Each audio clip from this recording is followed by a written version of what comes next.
Bonsoir mes chers élèves et bienvenue. Aujourd'hui, on va travailler une nouvelle leçon de langue dont il s'agit de exprimer l'hypothèse raisonnée à partir d'une hypothèse.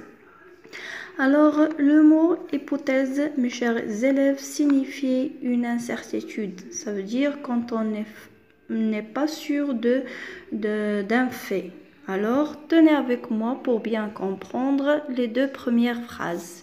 Vous avez ici, Monsieur Martin a tué sa femme. Monsieur Martin a tué sa femme.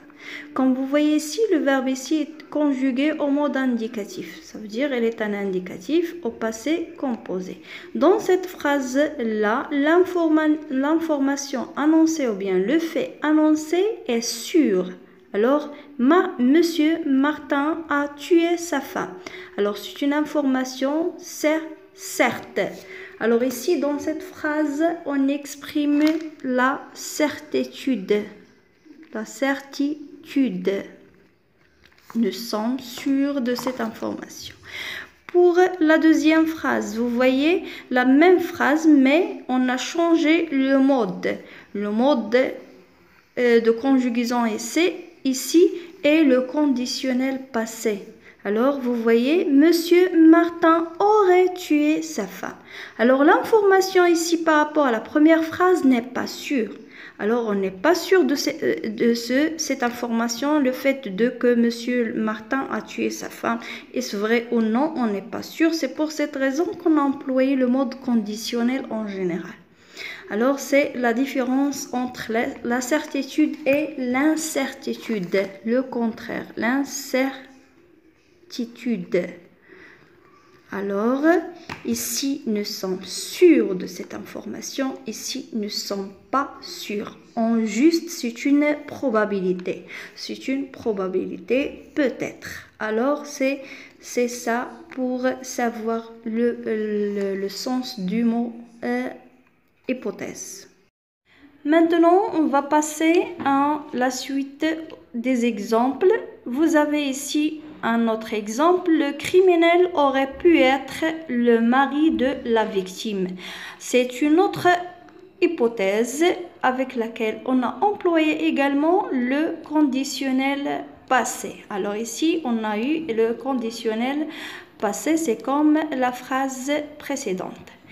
L'autre exemple, vous avez si Monsieur Martin était le criminel, il quitterait la ville. Alors vous voyez ici, on a employé une autre expression pour exprimer cette hypothèse. On a eu ici si, on a le temps indicatif, l'imparfait est suivi de conditionnel. Alors l'autre partie de l'hypothèse est conjuguée au conditionnel présent.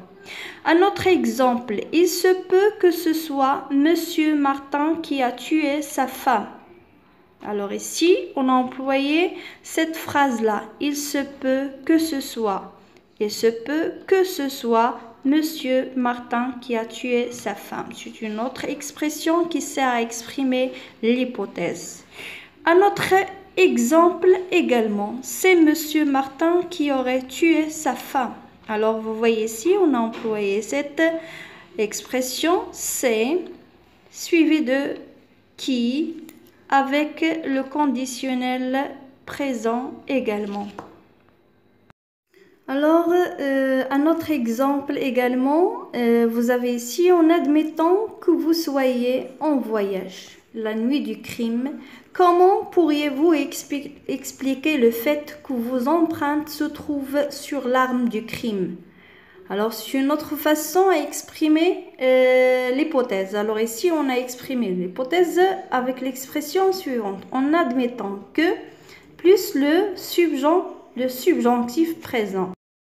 Finalement, qu'en conclusion, on peut dire l'hypothèse est une explication qui est présentée comme possible. C'est une explication d'un fait. On explique un fait et on on présente des possibilités et des probabilités.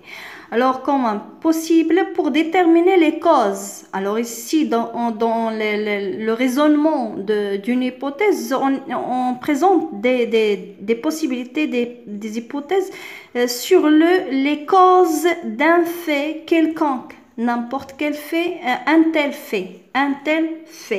Dans celui qui l'émet, ça veut dire celui qui met ou bien qui fait cette hypothèse n'est pas sûr des faits. Elle n'est pas sûre.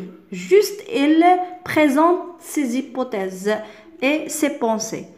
Alors, pour formuler, mes chers élèves, pour formuler une hypothèse, on emploie les moyens suivants. On peut travailler avec si plus le présent plus le futur. On va travailler avec cet exemple. Si Monsieur Martin était le criminel, je peux mettre si Monsieur Martin est, le présent est, le criminel, il, plus le futur, il quittera la ville. Alors ici, j'ai changé cette phrase au futur, si plus présent plus futur. Alors, on peut employer également si plus imparfait plus conditionnel présent. C'est comme l'exemple suivant. Si plus imparfait plus le conditionnel présent. Vous voyez déjà, vous avez ici l'exemple. On peut travailler également avec si plus le plus que parfait plus le conditionnel passé.